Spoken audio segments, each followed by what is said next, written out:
సాక్ష్యమిచ్చేదా మన స్వామి యేసు దేవుడంచు సాక్ష్యమిచ్చేదా సాక్ష్యమిచ్చేదా మన స్వామి యేసు దేవుడంచు సాక్ష్యమిచ్చేదా సాక్ష్యమనగ గనిన వినిన సంగతులను తెలుపుటై సాక్ష్యమనగ కనిన వినిన సంగతులను తెలుపుటై సాక్ష్యమిచ్చు కొరకు నన్ను స్వామి రక్షించినంచు సాక్ష్యమిచ్చేదా మన స్వామి యేసు దేవుడంచు సాక్ష్యమిచ్చేదా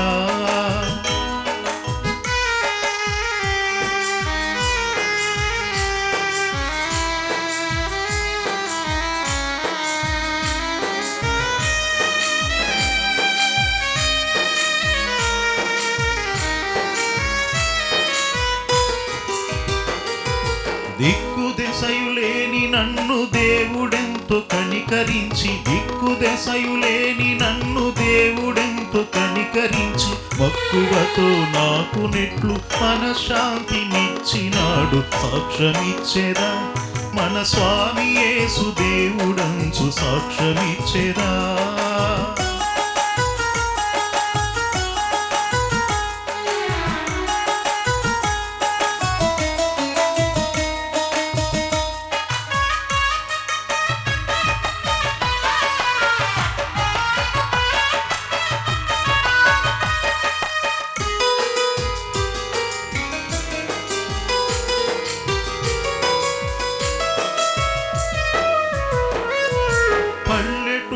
జనుల రక్షణ భారమున పైని గలదు పల్లెటూళ్ళ జనుల రక్షణ భారమున పైని గలదు పిల్లలకును పెద్దలకును ప్రేమతో నా స్వానుభవము సాక్ష్యమిచ్చేదా మన స్వామి యేసు దేవుడంచు సాక్ష్యమిచ్చేదా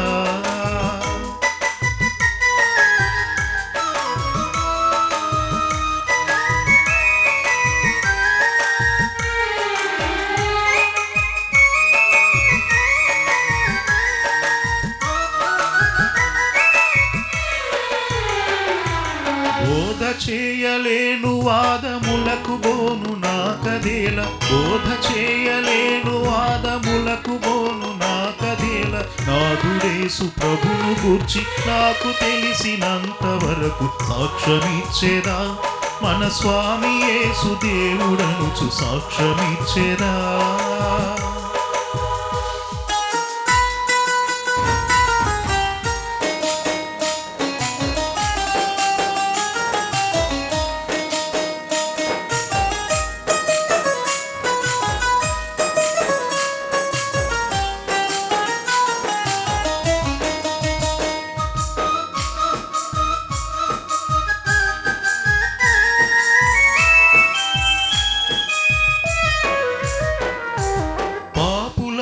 మిత్రుడంచు ప్రాణముసగి లేచెనంచు పాపులకును మిత్రుడంచు ప్రాణముసగి లేచెనంచు పాపముల క్షమించునంచు ప్రభుని విశ్వనించుడంచు సాక్ష్యమిచ్చేదా మన స్వామి యేసు దేవుడనుచు సాక్ష్యమిచ్చేదా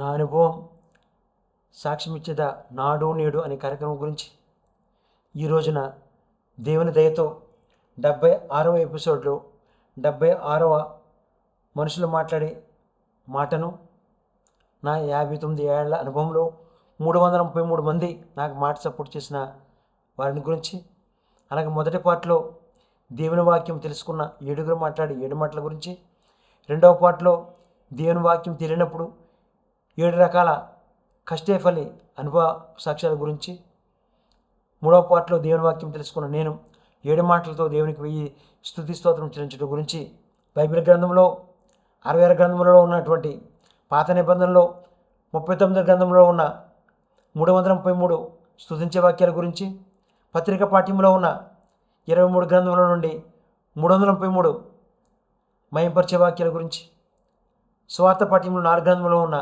333 గణపరిచే వాక్యాల గురించి దేవునికి 1000 స్తుతి స్తోత్రం చెల్లించడం గురించి ఈ కార్యక్రమాలను ప్రతిరోజు సాయంత్రం 7 గంటల నుంచి 7 గంటల 30 నిమిషాల వరకు మోక్ష మార్గం టీవీ ఛానళ్లను యూట్యూబ్ ఛానళ్లను నా అనుభవం సాక్ష్యం ఇచ్చేదా నాడు నేడు అనే కార్యక్రమాలను ప్రసారం చేయడం జరుగుతుంది. ఇప్పుడు మొదటి పార్ట్లో దేవుని వాక్యం తెలుసుకున్న 7 మాట్లాడే 7 మాటల్లో మొదటి మాట చూసినట్లయితే పాస్టర్లతో మాట్లాడే మాట. 3 రకాలైన పాస్టర్ల గురించి మీకు చెప్పాలనుకుంటున్నాను. మొదటి రకం పాస్టర్ చూసినట్లయితే ఆంధ్రప్రదేశ్లో ఉన్న 26 జిల్లాల్లోనూ, తెలంగాణలో ఉన్న 30 జిల్లాల్లోనూ చర్చిలు కట్టించి హైదరాబాద్లోనే ఉంటూ చెప్పిన వాక్యం మరి కట్టించిన చర్చిల్లో ఎల్సిడీల్లోనూ ఆ వాక్యం చూడటానికి ఆ స్థానిక సంఘాల్లో ఉన్నటువంటి సంఘస్థులు, క్రైస్తవ కుటుంబాలు, విశ్వాసులు ఆ స్క్రీన్స్ పైన చూపించే వాక్యాల కొరకే ఆ చర్చిలను ఖాళీ చేసి వెళ్ళిపోతున్నారు. మరి 20-30 సంవత్సరాల నుంచి మరి పేద పాస్టర్లుగా ఆ సంఘాన్ని కట్టుకుని ఆ విశ్వాసాలను పోగు చేసుకుని మరి సువార్త సేవ చేస్తున్నటువంటి మరి పాస్టర్లని బాధపెట్టే పాస్టర్లని మనం మొదటి రకం పాస్టర్గా చూస్తున్నాం. మరి రెండవ రకం పాస్టర్ చూసినట్లయితే ఆంధ్రప్రదేశ్, తెలంగాణలో అనేక చర్చిలకు మరి బైబిల్ ట్రైనింగ్ అయ్యి మరి 2 పాస్టర్లు, 5-10 మంది పాస్టర్లుగా వెళ్ళి ఆ సువార్త సేవ చేస్తూ మరి 2 పాస్టర్లకు పడక గొడవలు, 5 పడక గొడవలు, 10 మంది పడక గొడవలు, ఆ సంఘస్థులతో, శ్రీరజమాలతో, సంఘ పెద్దలతో, ట్రెజరర్లతో అందరితో గొడవలు పడి మన ఆల్టర్ పైనే గింటుకోవటం, కొట్టుకోవటం, తోసుకోవటం, అనేక రకాలుగా గొడవ పడే పాస్టర్లని మన రెండవ రకం పాస్టర్లుగా మనం చూస్తున్నాం. అలాగే మూడో రకం పాస్టర్లు చూసినట్లయితే మరి పల్లెటూర్లలో వీధికి, ఇంటింటికి నడుచుకుంటూ వెళ్ళి కరపత్రాలు పంచుతూ మరి దేవుని వాక్యం చెప్తూ మన అనేక ప్రదేశాలకు, కనీసం సైకిల్ కూడా వెళ్ళని కొండ ప్రాంతాలకు నడుచుకుంటూ వెళ్ళి ఆ గిరిజనులకు, పేద ప్రజలకు, అడవి ప్రాంతాల్లో పేద ప్రజలకు వాక్యం చెప్పి సేవ చేస్తున్నటువంటి అటువంటి పాస్టర్లకు నా ప్రత్యేకమైన కృతజ్ఞతలు తెలియజేస్తున్నాను. మరి ఆంధ్రప్రదేశ్, తెలంగాణలో పాస్టర్లు బాధపెట్టే పాస్టర్లకు, మరి పాస్టర్ల పడక గొడవలు పెట్టే పాస్టర్లకు మరి దేవుని మాట, మొదటి మాట చూసినట్లయితే, తండ్రి వీరు ఏమి చేయుచున్నారో వీరే ఎరుగరు కనుక వీరిని క్షమించండి. లూకాసు వార్త 23:34. ఈ మాట ద్వారా అయినా మరి చర్చిలలో గొడవలు పెట్టే పాస్టర్లు అయినప్పటికీ పాస్టర్లని బాధపెట్టే పాస్టర్లకి మంచి బుద్ధి రావాలని నా ప్రార్థన, మీ అందరి ప్రార్థన. రెండవ మాటను ట్రెజరర్, పిసిసి సంఘ పెద్దలు మాట్లాడే మాట చూసినట్లయితే వారి సంఘములో మంచివారిగా, మంచి బుద్ధి గలవారిగా, ధర్మాత్ములుగా, పుణ్యాత్ములుగా, బైబిల్ వాక్యం చెప్పేవారుగా సంఘంలో అందరికీ కనిపిస్తారు. కానీ వారింట్లో మాత్రం తల్లిని, తండ్రిని, అత్తను, మావయ్యను, అన్నా వదినలను, అక్కా బావలను, బంధువులను, రక్త సంబంధులను వారి మాటలతో మనసు బాధ కలిగించి గృహహింస పెట్టే అటువంటి బుద్ధి లేని వారికి, అలాగే అనేక వారి మాటలతో దుఃఖము కలిగించి అటువంటి బుద్ధి లేని క్రైస్తవులకు దేవుని రెండవ మాట చూసినట్లయితే, నేడు నీవు నాతో కూడా పరదేశంలో ఉందని నిశ్చయముగా నీతో చెప్పుచున్నాను. లూకాసు వార్త 23:43. ఈ మాట ద్వారా ఆయన మంచి బుద్ధి గల వారిగా మారాలని నా ప్రార్థన, మీ అందరి ప్రార్థన. మూడో మాటను స్త్రీల సమాజం వారు మాట్లాడే మాట చూసినట్లయితే వారి సంఘంలో ట్రెజరర్గా, ప్రెసిడెంట్గా, మంచి భక్తిపరురాలుగా, చాలా మంచి బుద్ధిమంతులుగా వారి సంఘంలో అందరికీ కనిపిస్తారు. కానీ వారింట్లో మాత్రం వృద్ధులైన తల్లిని, తండ్రిని, అత్తను, మావయ్యను, అన్నలను, వదిలను, భర్తలను, కొడుకుని వారి మాటలతో మనసు బాధ కలిగించటం, గృహహింస పెట్టడం, వారి మాటలతో దుఃఖము కలిగించే అటువంటి బుద్ధి లేని క్రైస్తవుల కోసం దేవుని మూడో మాట, అమ్మ ఇదిగో నీ కుమారుడు అని తన తల్లితో చెప్పిన యోహాను సువార్త 19:26. ఈ మాట ద్వారా ఆయన మంచి బుద్ధి గలవారిగా మారాలని నా ప్రార్థన, మీ అందరి ప్రార్థన. నాలుగో మాట, పాటలు పాడే గాయకులు, సంగీతం టీం, కెమెరామెన్ టీములు వారి సంఘంలో మాట్లాడే మాటను చూసినట్లయితే వారి సంఘంలో అందరికీ మంచి పాటలు పాడేవారుగా, మంచి మ్యూజిక్ వాయించేవారుగా, మంచి కెమెరామెన్లుగా, ఎంత ధర్మాత్ములుగా, పుణ్యాత్ములుగా, మంచి బుద్ధి గలవారిగా, మంచివారిగా సంఘంలో అందరికీ కనిపిస్తారు. కానీ వారి ఇంట్లో మాత్రం కొడుకు పిల్లల్ని, కూతురు పిల్లల్ని, ఆడపడుచు పిల్లల్ని, తోడుకోడల పిల్లల్ని, అక్క పిల్లల్ని, చెల్లెల పిల్లల్ని వారి మాటలతో మనసు బాధ కలిగించే అటువంటి బుద్ధి లేని క్రైస్తవుల కోసం దేవుని నాలుగో మాట, ఏలి ఏలి లామా సబక్త, నా దేవా నా దేవా నన్నెందుకు చేయబెడిచితివి. మత్తయి సువార్త 27:46. ఈ మాట ద్వారా ఆయన మంచి బుద్ధిగల వారిగా మారాలని నా ప్రార్థన, మీ అందరి ప్రార్థన. ఐదో మాట, యవనస్తులు మాట్లాడే మాటను చూసినట్లయితే మరి వారి సంఘంలో యవనస్తులుగా, మంచి బైబిల్ చదివేవారుగా, మంచి ప్రార్థన చేసేవారుగా, మంచి టీచర్స్గా, మంచి భక్తిపరులుగా, మంచి పుణ్యాత్ములుగా, మంచి ధర్మాతులుగా, చాలా మంచి బుద్ధిగల వారుగా సంఘములో అందరికీ కనిపిస్తారు. కానీ వారింటిలో మాత్రం మరి తల్లిదండ్రులు మరి కూతురు ఏజ్ పెరిగిపోతుంది, లావు పెరిగిపోతుందని, అలాగే కొడుకు ఏజ్ పెరిగిపోతుంది, లావు పెరిగిపోతున్నాడు, తల వెంట్రుకలు ఊడిపోయి బట్టబుర్ర అయిపోతుందని ఎంతో కన్నీటి ప్రార్థనతో, దుఃఖంతో, వేదనతో మరి మంచి మంచి పెళ్లి చుట్టారకాలు తెస్తూ ఉంటుంటే మరి కూతురైన ఆమె ఆ పెళ్లి చుట్టారకాలని నచ్చట్లేదని చెడగొట్టడం. ఎందుకు చెడగొడుతున్నారంటే అమ్మాయి తల్లిదండ్రులకు తెలియకుండా వేరే అబ్బాయిని ప్రేమించడం ద్వారా ఆ పెళ్లి చుట్టారకాలని చెడగొట్టి తల్లిదండ్రులకి మోసం చేసి తల్లిదండ్రులను దుఃఖపరిచే, బాధపరిచే అమ్మాయిలు ఈ రోజుల్లో క్రైస్తవ కుటుంబాల్లో మనం చూస్తున్నాం. అలాగే అబ్బాయిలైతే తల్లిదండ్రుల మాట వినకుండా తల్లిదండ్రులకు వ్యతిరేకంగా తల్లిదండ్రులను హింసించి, బాధపెట్టి, దుఃఖపరిచి లోకానుసారంగా జీవించే అబ్బాయిల్ని దేవుని 5వ మాట చూసినట్లయితే నేను తెప్పుకొనుచున్నాను. యోహాను సువార్త 19వ అధ్యాయం 28వ వచనం. ఈ మాట ద్వారైనా అమ్మాయిలు, అబ్బాయిలు మంచి బుద్ధిగల వారిగా తల్లిదండ్రులను బాధ పెట్టకుండా మీరు ఉంటారని నా ప్రార్థన, మీ అందరి ప్రార్థన. 6వ మాట, సంఘములో సంఘస్థులుగా వారు మాట్లాడే మాట చూసినట్లయితే క్రైస్తవ కుటుంబాలుగా అందరికంటే ముందుగా వచ్చి కూర్చుంటారు, బైబిల్ వాక్యాలు చదువుతారు, మరి పాటలు పాడతారు, మరి దశమ భాగాలు ఖచ్చితంగా ఇస్తారు, అలాగే కృతజ్ఞతాగానులు ఇస్తారు. మరి చర్చిలో ఏది ప్రకటన చేసినా వెంటనే స్పాన్సర్ చేసేవారుగా ముందుగా ఉంటారు. కానీ వారింట్లో మాత్రం భర్తను, కూతుర్ని, కొడుకుని, బంధువుల్ని, మనవల్ని, మనవరాల్ని, అన్నావదులని, తోడుకోడల్ని, ఆడపడుచుని వారి మాటలతో మనసు బాధ కలిగించటం, వారిని గృహహింసపెట్టడం, వారి మాటలతో దుఃఖపరిచేలాగా మాట్లాడే అటువంటి బుద్ధులేని క్రైస్తవులకు మరి దేవుని 6వ మాట చూసినట్లయితే సమాప్తమైనది. యోహాను సువార్త 19వ అధ్యాయం 30వ వచనం. ఈ మాట ద్వారా మంచి బుద్ధిగల వారిగా, మంచి మనసు గల వారిగా మారతారని నా ప్రార్థన, మీ అందరి ప్రార్థన. 7వ మాటను క్రైస్తవులుగా పాస్టర్లతో మరి కుటుంబంలో ఉన్నవారితో మాట్లాడే మాట చూసినట్లయితే మరి 50 ఏళ్లకు పూర్వము మరి మామగారుగా ఉన్నటువంటి వారు వృద్ధులైన, వికలాంగులైన విధవరాండ్రులకు ఆ రోజుల్లో మరి వారిని సరైన భోజనం పెట్టకుండా, మంచి సదుపాయం చూడకుండా ఆ మామగారైన వారు ఆ రోజుల్లో మరి అనాథాశ్రమంలో తీసుకెళ్ళి వారిని పెట్టడం జరిగేది. మరి ఈ రోజున మరి వృద్ధులకు, వికలాంగులకు, అనాథులకు అనేక మందికి ప్రభుత్వ పథకాలు వస్తున్నాయి. పెన్షన్లు రావడం ద్వారా వారి డబ్బులు ఎక్కువ రావడం వల్ల వాళ్ళని ఇంట్లోనే పెట్టుకొని మరి మామగారైన వాళ్ళు మంచిగా ఈ క్రైస్తవ కుటుంబాల్లో ఈ రోజుల్లో మంచిగా చూస్తున్నారు. అలాగే రెండవ రకంగా మరి చూసినట్లయితే మరి భార్య బాధ కలిగించే మాటలు భర్తను మాట్లాడటం వల్ల భార్యాభర్తలు ఒకే ఇంట్లో ఉంటూ 1 నెల అయినా, సంవత్సరమైనా ఒకరికొకరు మాట్లాడుకోకుండా ఒకే ఇంట్లో ఉండే భార్యాభర్తలను క్రైస్తవ కుటుంబాలు మనం చూస్తున్నాం. అంతే మాత్రం కాకుండా మరి భర్త మాట్లాడే మాట భార్యకు మనసు బాధ కలగడం వల్ల భార్యాభర్తలు మాట్లాడుకోకుండా ఒకే ఇంట్లో ఉంటూ భర్త అన్నం కూర వేరే వండుకోవటం, భార్య అన్నం కూర వేరే వండుకోవటం, వారి ఇరువురు కూడా వంటలు వేరే చేసుకుంటారు కానీ ఒకే ఇంట్లో ఉంటారు కానీ ఒకరికొకరు మాట్లాడుకోవని మరి క్రైస్తవ కుటుంబాలు భార్యాభర్తలు మనం చూస్తున్నాం. అలాగే 3వ రకము మరి చూసిన భార్యాభర్తలు చూసినట్లయితే మరి భర్తకు వేరే వంట మనిషి, భార్యకు వేరే వంట మనిషి రావటం, ఆ ఇరువురికి వంటలు వేరే చేసి వండి ఇద్దరు పని మనుషులు వెళ్ళిపోవటం, వారి ఒకే ఆఫీస్కి వెళ్తారు కానీ ఆఫీస్లో మాట్లాడుకోవడం, ఇంట్లో కూడా మాట్లాడుకోకుండా ఉన్న భార్యాభర్తల్ని మనం ఈ రోజుల్లో చూస్తున్నాం. అంతే మాత్రం కాకుండా ఒకే ఇంట్లో ఉంటున్న మరి తాత మనవరాల్ని కలిపేది మాట్లాడే మాట, ఒకే ఇంట్లో ఉంటున్న తాత మనవరాల్ని విడదీసేది మాట్లాడే మాట, ఒకే ఇంట్లో ఉన్న తాత పెద్ద మనవరాల్ని కలిపేది మాట్లాడే మాట, ఒకే ఇంట్లో ఉంటున్న తాత పెద్ద మనవరాల్ని విడదీసేది మాట్లాడే మాట, ఒకే ఇంట్లో ఉంటున్న తాత 2వ మనవరాల్ని కలిపేది మాట్లాడే మాట, ఒకే ఇంట్లో ఉంటున్న తాత 2వ మనవరాల్ని విడదీసేది మాట్లాడే మాట. ఈ రకంగా ఎవరైతే మరి భార్యాభర్తలు విడిపోయి మరి ఎవరైతే మాట్లాడుకోకుండా ఉంటున్నారో మీరు పొందవలసింది రక్షణ కాదండి. మీరు చేయవలసింది మీ నోటిని అదుపు చేయండి, మీ మాటని పొదుపు చేయండి.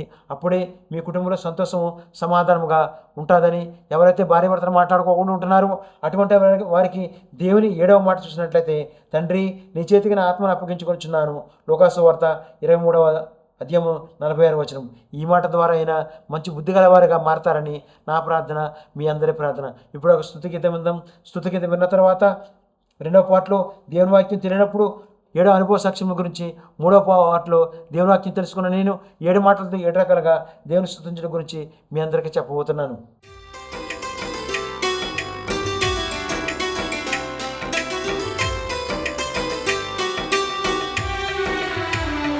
దేవునికి స్తోత్రము గానము చేయుటయే మంచిది, మనమందరము స్తుతి గానము చేయుటయే మంచిది. దేవునికి స్తోత్రము గానము చేయుటయే మంచిది.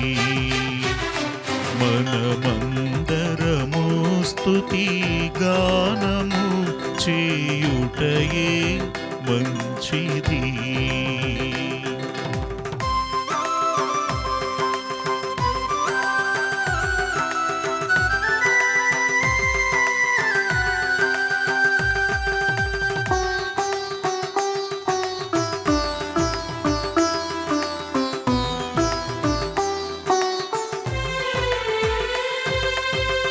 దీనులకు అండాయనే భక్తిహీనుల కూర్చును.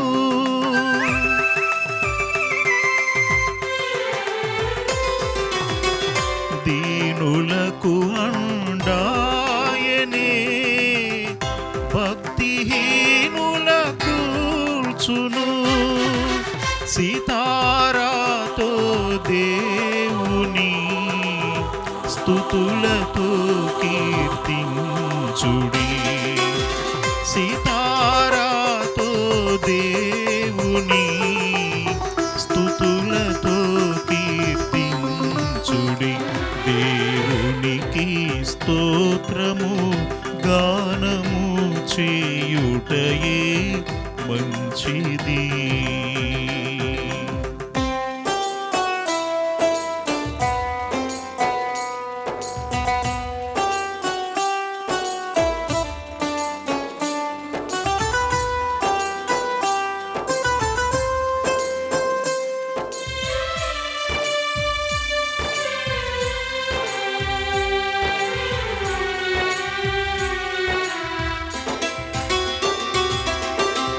ఆయన ఆకాశము మేఘములతో కప్పును.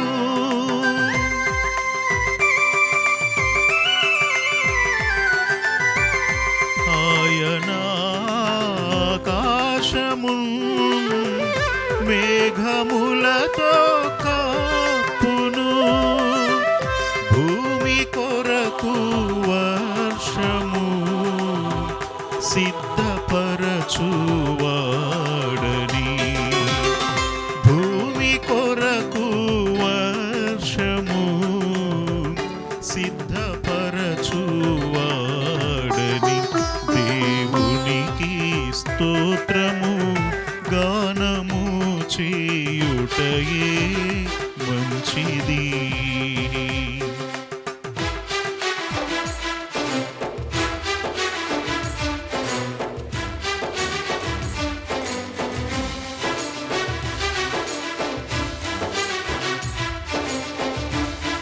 రెండవ పాటలో దేవుని వాక్యం తెలియనప్పుడు నేను పుట్టిన ఊరిలో, నేను ఉంటున్న హైదరాబాద్లో మరి 7 రకాల కష్టఫలలో మొదటి అనుభవ సాక్షి చూసినట్లయితే నా 59 ఏళ్ల అనుభవంలో నాకు మాట సపోర్ట్ చేసిన 333 మందిలో 76వ మాటను మాట్లాడిన మొహాన్ తెలుగు మేస్త్రి 40 రూపాయల గ్రెనేడ్ పని నేర్పిన నందుకు మాట సపోర్ట్ చేసిన వారికి నా ప్రత్యేకమైన కృతజ్ఞతలు. ప్రభువునందు నిద్రించిన మీ పూర్వీకులైన వారికి, మా పూర్వీకులైన వారికి పాదాభివందనాలు తెలియజేస్తున్నాను.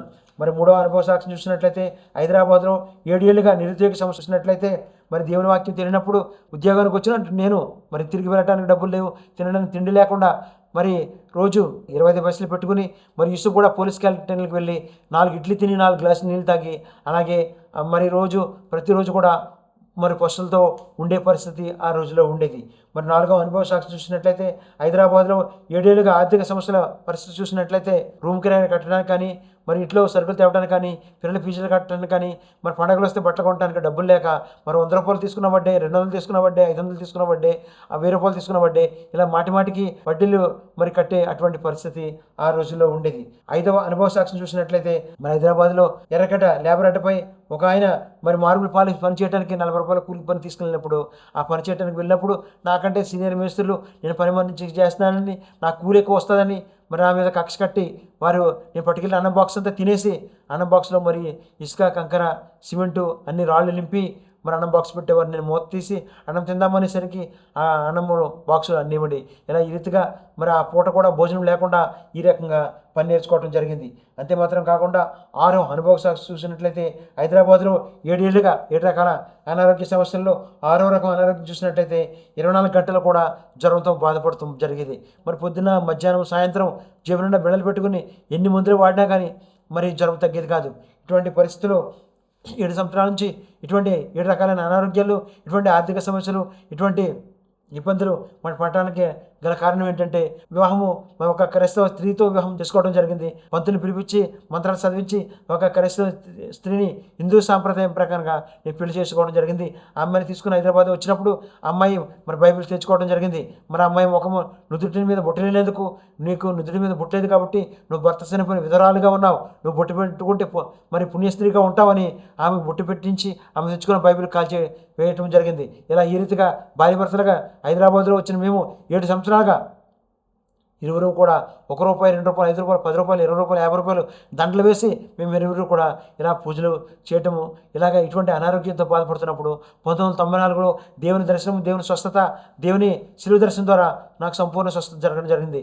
ఎప్పుడైతే మరి శిలువ దర్శనంలో ఆ 7 మాటలు దర్శనం ద్వారా తెలుసుకున్నానో, ఆ వాక్యాల కంటే ముందుగా ఆయన పొందిన శ్రమలు చూసినట్లయితే మరి 150 కేజీల బరువు, 15 అడుగుల ఎత్తు, 8 అడుగుల వెడల్పు, 350 మంది సైనికులు, మరి 5440 శరీరంపై గాయాలు, 17 తలలు లోతైన గాయాలు, 17 గంటల పాటు నీరు లేకుండా ఉండటం, 150 వీపైన గాయాలు, 3 సార్లు కింద పడిపోవటం, 6.5 లీటర్ల రక్తం మన పాపాల కొరకు సిద్ధించిన మరి యేసుక్రీస్తు శిలువలో మాట్లాడిన 7 మాటలకు బదులుగా నేను కూడా మరి దేవునికి 1000 స్తుతి స్తోత్రాలు చెల్లించాలని మరి 3వ పార్ట్లో చూసినట్లయితే దేవుని దర్శనము, దేవుని స్వస్థత తెలుసుకున్న నేను 30 ఏళ్ళుగా దేవునికి 7 మాటలతో 7 రకాలుగా దేవునికి 1000 స్తుతి స్తోత్రం చెల్లించడం గురించిన మరి సాక్ష్యం ఏమిటంటే, మొదటి మాటతో దేవునికి ప్రతి ఉదయమున స్తుతించడం కొరకు పాత నిబంధనలో ఉన్న 39 గ్రంథముల నుండి 333 స్తుతించే వాక్యంలో 76వ స్తోత్రము, 2వ రాజుల గ్రంథము 2వ అధ్యాయం 14వ వచనము, ఏలియా యొక్క దేవుడైన దేవా మీకే స్తుతి స్తోత్రం చెల్లించడం అని దేవుని స్తుతించడం ద్వారా మన కుటుంబంలో సంతోషం కలుగుతుందని నా అనుభవ సాక్ష్యం ఇస్తున్నాను. మరి 2వ మాటతో దేవునికి ప్రతి మధ్యాహ్నం మహిమపరచడం కొరకు పత్రిక పాఠ్యంలో ఉన్న 23 గ్రంథముల నుండి 333 మహిమపరిచే వాక్యంలో 76వ స్తోత్రము, రోమిలకు రాసిన పత్రిక 9వ అధ్యాయం 26వ వచనము, జీవము గల దేవుడు అయిన దేవా మీకే స్తుతి స్తోత్రం చెల్లించమని దేవుని స్తుతించడం ద్వారా మన కుటుంబంలో సమాధానం కలుగుతుందని నా అనుభవ సాక్ష్యం ఇస్తున్నాను. 3వ మాటతో దేవునికి ప్రతి సాయంత్రం గణపరచడం కొరకు స్వార్థ పాఠ్యం 4 గ్రంథముల నుండి 333 గణపరిచే వాక్యంలో 76వ స్తోత్రం, లూకా సువార్త 24వ అధ్యాయం 3వ వచనము, ప్రభువైన యేసువైన దేవా మీకే స్తుతి స్తోత్రం చెల్లించమని మరి దేవుని స్తుతించడం ద్వారా మన కుటుంబంలో సంతోషం, సమాధానము, సమృద్ధి, సంపూర్ణమైన ఆరోగ్యము ఉంటాయని నా అనుభవ సాక్ష్యం ఇస్తున్నాను. 4వ మాటతో దేవునికి ప్రతి పరిశుద్ధ దినమున కృతజ్ఞత కానుక ఇచ్చుట కొరకు నా అనుభవ సాక్ష్యం ఏమిటంటే, మరి వారమంతా కూలి పని చేసేవారు 10% ఇవ్వండి, వారమంతా అయిన ఖర్చుల నుంచి కూడా దేవునికి 10% ఇవ్వండి, నెలంతా అయిన జీతంలో నుంచి 10% ఇవ్వండి, నెలంతా అయిన ఖర్చుల నుంచి 10% ఇవ్వండి. బాబు తీసుకున్న సంఘములో, ప్రభు రాత్రి తీసుకున్న సంఘములో మీరు మరి దేవునికి కృతజ్ఞత కానుక ఇచ్చినట్లయితే మీకున్న అప్పుల నుంచి, మీరు కట్టే ఈఎంఐ బాధల నుంచి, నిరుద్యోగ సమస్యల నుంచి, వివాహం కానీ మరి ఆర్థిక ఇబ్బందుల నుంచి, అనేక సమస్యల నుంచి విడుదల కలిగిస్తాడని నా అనుభవ సాక్ష్యం ఇస్తున్నాను. 5వ అనుభవ సాక్ష్యం, దేవునికి ప్రతిరోజు కృతజ్ఞత స్తుతి చెల్లించుల కొరకు నా అనుభవ సాక్ష్యం ఏమిటంటే, ఈ రోజున పుట్టినరోజు, పెళ్లి రోజు, అలాగే నార్మల్ డెలివరీ ద్వారా ఆడబిడ్డకు, మగబిడ్డకు, కవలకు జన్మించినందుకు, రిటైర్మెంట్ తీసుకున్న వారి కొరకు, ఈ రోజున హాస్పిటల్లో డిశ్చార్జ్ అయ్యి మరి ఫారెన్ వెళ్ళే వారి కొరకు, వచ్చేవారి కొరకు, మరి డ్రైవర్లందరి కొరకు, ఈ రోజున చిన్నపిల్లలు స్కూల్కి వెళ్ళేవారిని, యవనస్తులు కాలేజీకి వెళ్ళేవారిని, భార్య భర్తలకు ఉద్యోగాలకు వెళ్ళేవారిని, ఈ రోజున వీసా వచ్చినందుకు, ఉద్యోగాలు వచ్చినందుకు, పిఆర్ వచ్చినందుకు, ఈ రోజున పాలితానికి వెళ్ళి, ఇళ్లలో పని మనిషిగా వెళ్ళి, కూలి పనికి వెళ్ళి, మరి అలాగే ఈ రోజున పేద క్రైస్తవులుగా, పేద పాస్టర్లుగా, వృద్ధులుగా, వికలాంగులుగా ఉన్నవారి కొరకు, అలాగే ఈ రోజున మరి రాష్ట్రపతి, ప్రధానమంత్రి, గవర్నరు, ముఖ్యమంత్రులు, రాష్ట్ర మంత్రులు, ఈ రోజున డాక్టర్లు, నర్సులు, జడ్జీలు, లాయర్లు, పోలీసు అధికారులు, ఈ రోజున విమానాలు, ట్రైన్లు, బస్సులు, లారీలు, మరి కార్లు, ఆటోలు, వీరందరి కుటుంబాలను దేవుడు కాసి కాపాడినందుకు దేవునికి మనమే కృతజ్ఞత చెల్లించినట్లయితే మన కుటుంబంలో సంతోషం, సమాధానము కలుగుద్దని అనుభవ సాక్ష్యం ఇస్తున్నాను. 6వ అనుభవ సాక్ష్యం, దేవునికి ప్రతిరోజు సాక్ష్యంతో గురించిన అనుభవ సాక్ష్యం ఏంటంటే, 76వ ఎపిసోడ్లో 76వ మాటల గురించి, 76వ స్తుతి గురించి, 76వ మహిమపరచుడు గురించి, 76వ ఘనపరచుడు గురించి, 76వ కృతజ్ఞత కానుకిచ్చుడు గురించి, 76వ కృతజ్ఞత స్తుతి చెల్లించుడు గురించి, 76వ సాక్ష్యంతో స్తుతి గురించి, 76వ వేకువజామున విజ్ఞాపన ప్రార్థన గురించి, 76వ కలిపే మాటల గురించి, వడదీసే మాటల గురించి, 76వ ఎపిసోడ్ చెప్పే భాగ్యానికి దేవునికి స్తుతి స్తోత్రం చెల్లించున్నాను. మరి 7వ అనుభవ సాక్ష్యం ప్రభు పాద సన్నిధిలో విజ్ఞాపన ప్రార్థన వేకువజామున నేను చెప్పే అంశాలన్నీ కూడా ఈరోజే మీ కుటుంబంలో మరి శుభకార్యాలు జరిగించాలని ఈ మాటలను ప్రభు పాద సన్నిధిలో విజ్ఞాపన చేస్తున్నాను. ఎన్నో ఏళ్ళుగా పురుగుడిసెలో, అద్దెంటిలో పాలితనం పని మనిషిగా ఉంటున్న వారి కొరకు, ఎన్నో ఏళ్ళుగా వాచ్మెన్లుగా డైలీ కూలి పనులకి చదువుకునే స్తోమత లేని వారి కొరకు, ఎన్నో ఏళ్ళుగా ఆడపిల్లలకు పెళ్లి కాక, మగపిల్లలకి పెళ్లి కాక పిల్లలు పుట్టని వారి కొరకు, ఎన్నో ఏళ్ళుగా వీసాలు రాక, ఉద్యోగాలు రాక, పిఆర్ రాని జీతాలు రాక వాని కొరకు, ఎన్నో ఏళ్ళుగా అప్పులు, ఈఎంఐలు, స్థలం అమ్ముడిపోక అనారోగ్యాలతో బాధపడుతున్న వారి కొరకు, ఎన్నో ఏళ్ళుగా భార్య భర్తలు విడిపోయి మాటలు లేక కోర్టు చుట్టూ తిరిగే వారి కొరకు, ఎన్నో ఏళ్ళుగా దీర్ఘకాలిక అనారోగ్యాలతో మందులు వాడినా తగ్గిన వారి కొరకు, ఎన్నేళ్ళుగా అత్త మామయ్య కోడల్ని గృహహింస పెట్టే వారి కొరకు, ఎన్నేళ్ళుగా కోడలు అత్తను మామయ్యను మరి దుఃఖం కలిగించి గృహహింస పెట్టేవారి కొరకు ఇప్పుడు మీరు నేను కలిసి ప్రార్థన చేద్దాం. మా పరిస్థితులు ప్రేమ కలిగిన మా ప్రియ పరలోకపు తండ్రి, మీ ఘనమైన మీ ప్రశస్తమైన బంగారు పాదాలకు లెక్కలేని స్తుతి స్తోత్రాలు చెంచుకుంటున్నాను తండ్రి. ఇద్దరైన ప్రభు 76వ ఎపిసోడ్ చెప్పే భాగ్యానికి స్తోత్రాలు చెంచుకుంటున్నాను తండ్రి. ఈ ప్రార్థనలు ఏకీపించిన గృహాల్లో ప్రభు ఎవరెవరైతే ఏదో అడుగుతున్నారో అవన్నీ కూడా ఇప్పుడే మీరు దయచేసి శుభకార్యాలు జరిగిస్తున్నారో విధానం బట్టి కూడా స్తోత్రాలు చెంచుకుంటున్నాను తండ్రి.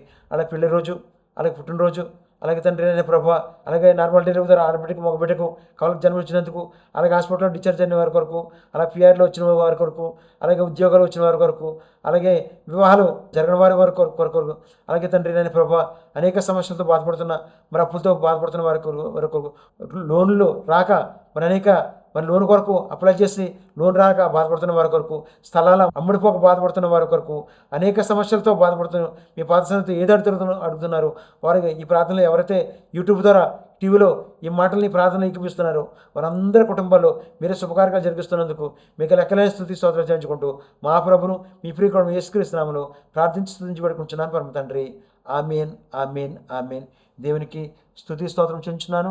ఈ దినాన్ని 76వ ఎపిసోడ్ చెప్పే భాగ్యానికి దేవునికి లెక్కలేని స్తుతి స్తోత్రం చేయించుకుంటూ 76వ ఎపిసోడ్ మాటలు విన్న మీ అందరికీ మరొక్కసారి నా ప్రత్యేకమైన కృతజ్ఞత తెలియజేస్తూ ఈ మాటలు ముగిస్తున్నాను. ఆమేన్, ఆమేన్, ఆమేన్.